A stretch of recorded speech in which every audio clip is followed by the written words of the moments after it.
Hey, my name is Mike, and welcome to Sleekr Digital.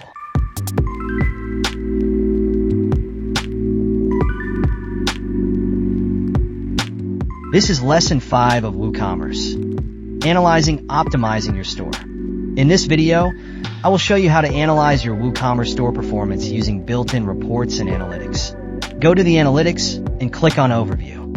Here you can see a display of Overview, where you can see the performance of your orders. You can see the total sales, net sales, orders, sold products, and variations sold. When you scroll down, you can see the chart of your net sales and orders. You can also apply the filters by clicking on the checkbox. While scrolling down, you can see the leaderboards of the top categories, items sold, and the top products sold per item. When you move up, you can also apply the filter by applying the date. You can select the date and check the overview of the orders.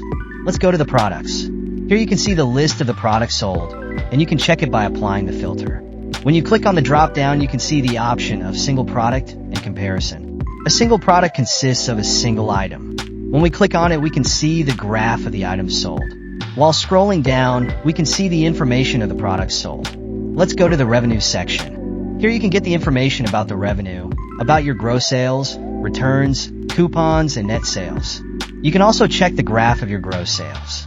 And here you can get the information of your revenue in the table form. You can also download it. Now let's go to the orders section. In the orders, you can see the information about how many orders have been placed. You can apply the filter by applying the date. In net sales, you can get the information about the sold items and average order value.